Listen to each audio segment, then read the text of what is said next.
Bienvenue sur Africa 24 dans cette nouvelle édition du Morning News. Voici les titres de l'actualité. Législative de 2019 au Bénin, coup d'envoi de la campagne électorale le 12 avril. Selon le calendrier publié par la commission électorale, le vote, lui, aura lieu le 28 avril. Les parties prenantes au conflit en Centrafrique rassemblées à Khartoum pour des pourparlers de paix, des négociations entre les 14 groupes armés et le gouvernement en présence d'organisations internationales avec en première ligne l'Union africaine. Objectif, mettre fin à 5 ans de conflit. La justice togolaise frappée, la jeunesse togolaise frappée de plein fouet par le chômage et le sous-emploi. Ils sont 35% dans la tranche 15-34 ans selon les économistes. La lutte contre le fléau, l'un des axes majeurs du PND, le plan national de développement du gouvernement.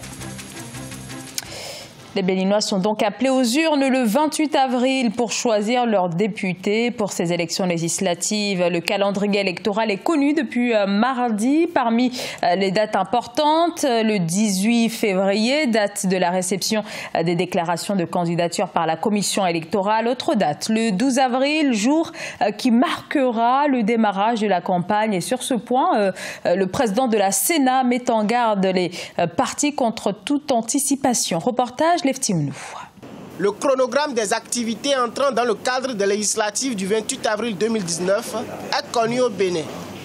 Après convocation du corps électoral par le gouvernement, la Commission électorale nationale autonome Sénat a rendu officiel, mardi 22 janvier 2019, le calendrier électoral. Ce calendrier précise les activités et leur durée, notamment les campagnes électorales. Le budget alloué à la Sénat dans le cadre de l'organisation de ces législatives est de 5 500 millions de francs CFA. Le souci de la Sénat, c'est de faire en sorte que les élections soient bien préparées, qu'elles se déroulent bien et surtout qu'elles se déroulent dans un climat de paix, dans un climat de convivialité. La campagne électorale pour les législatives devrait démarrer le 12 avril 2019 pour une durée de 15 jours. La publication des grandes tendances des résultats du scrutin obtenus par la Sénat sera effective le 30 avril 2019. Du 15 mai au 30 mai 2019, il y aura la rédaction et la publication du rapport général des élections législatives de 2019. Les candidats aux élections législatives devront fournir au total 12 pièces pour le dossier de candidature. Il s'agit notamment d'une quittance de versement au trésor public des 249 millions de francs CFA de caution par liste de candidature, d'un quitus fiscal des 3 dernières années 2016, 2017, 2018, attestant que le candidat est à jour du paiement de ses impôts. Les autorités centrafricaines ont entamé ce jeudi des pourparlers de paix avec les groupes armés toujours actifs sur le territoire qu'ils contrôlent à 80%. Une rencontre sous l'égide de l'Union africaine à laquelle participe aussi l'ONU. À Khartoum, ces négociations portent notamment sur le partage du pouvoir et sur la question de l'amnistie générale. Au total, en 50 conflits, 7 accords de paix ont été signés sans qu'aucun n'aboutisse au retour de la stabilité. Cette rencontre soudanaise peut être celle de la dernière chance pour une sortie de crise. Nelly Claude Ebessa. Khartoum abrite depuis ce 24 janvier 2019 la délégation centrafricaine ainsi que les 14 groupes armés venus participer à un accord de sortie de crise en République centrafricaine. Des négociations attendues au regard du temps mis pour réunir toutes les différentes parties prenantes. Un pas en avant malgré les difficultés à surmonter afin d'obtenir un accord de paix avec des processus d'implémentation et de suivi.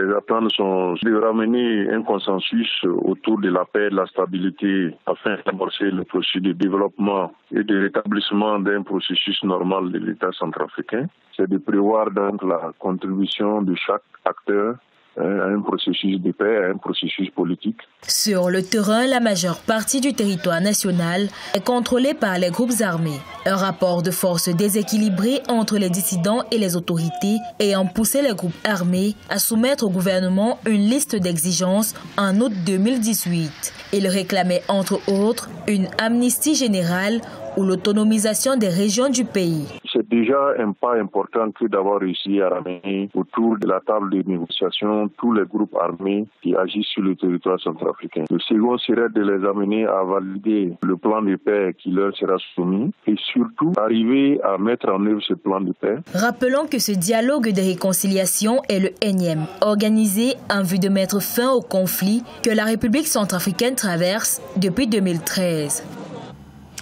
Le gouvernement ougandais veut réglementer le commerce des produits de pêche et d'aquaculture. Un projet de loi est en gestation. En 2017 déjà, les autorités avaient amorcé une première réglementation de ce secteur clé de l'économie. Nathalie Mo. Le gouvernement ougandais envisage un projet de loi sur la réglementation du commerce des produits de pêche et d'aquaculture. Il s'agit surtout de la vente de vessie natatoire, un organe respiratoire des poissons dont le prix varie entre 450 et 1 000 $ le kilogramme à l'international. Oui, c'est certainement un nouveau type d'or.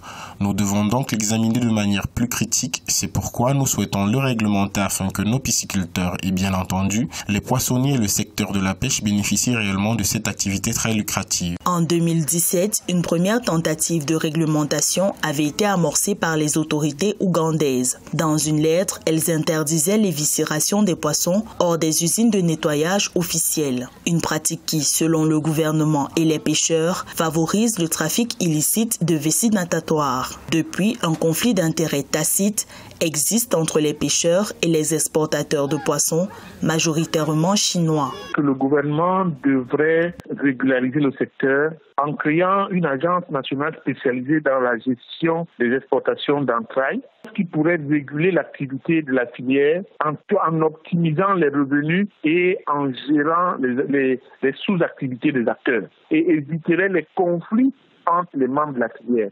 L'Ouganda a gagné 42 millions de dollars en 2017 en tant que principal exportateur de vessie natatoire vers la Chine. Le pays envisage désormais d'étendre ses industries de fabrication de poissons afin d'accroître les revenus de ce secteur.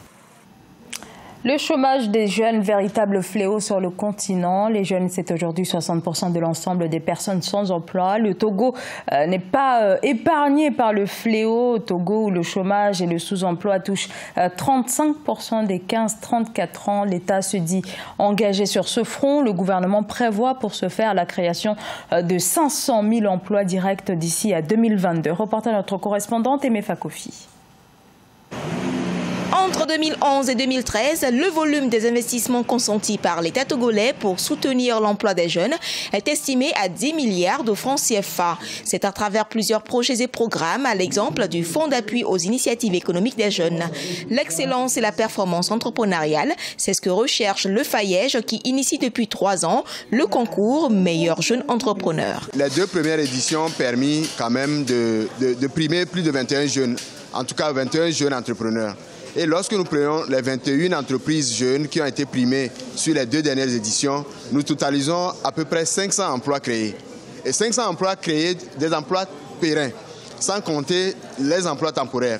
À cette rencontre, les meilleurs jeunes entrepreneurs de l'année 2018 ont partagé leur réussite entrepreneuriale.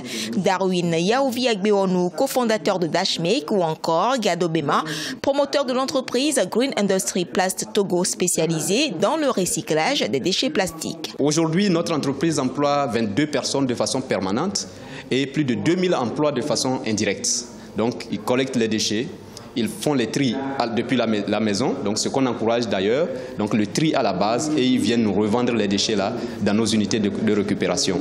Nous avons lancé sur le marché togolais depuis 2016 une solution innovante de gestion de géolocalisation de sinistres. Récemment, en novembre 2018, nous avons obtenu le prix Anzisha Prize qui récompense les innovations des jeunes de moins de 22 ans. Au total, 16 millions de francs CFA seront partagés entre les 12 lauréats du concours Meilleur Jeune Entrepreneur qui seront connus le 19 avril 2019. L'ambition du gouvernement togolais est de réduire sensiblement, à travers le secteur privé, le taux de chômage et de sous-emploi encore élevé au Togo. Malgré des progrès relatifs, les conclusions sont alarmantes. 320 millions d'Africains sont encore privés d'eau potable. C'est le cas surtout dans les zones rurales, mais vous allez le voir, les zones urbaines ne sont pas en reste. Elles sont elles aussi confrontées aux problèmes d'approvisionnement et du manque aussi d'assainissement. Illustration dans la capitale camerounaise, Yaoundé, dans ce reportage de Viviane Baoken.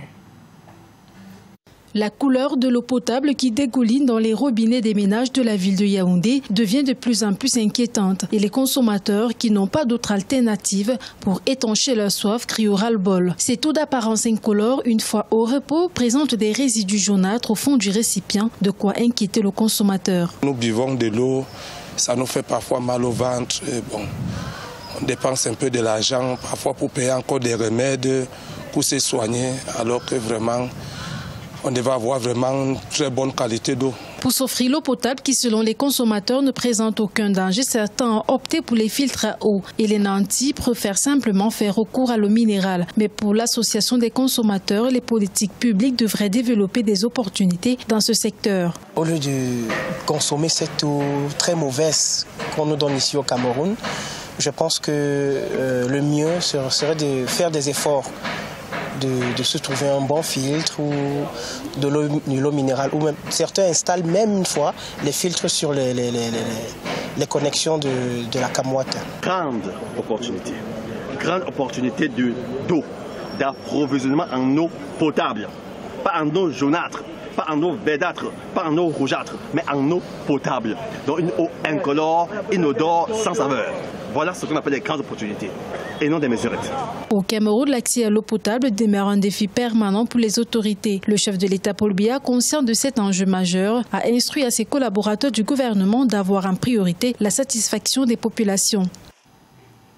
Ce journal a été réalisé par l'ensemble de la rédaction. Merci de votre fidélité. Dans un instant, une nouvelle édition de l'actualité sur Africa 24.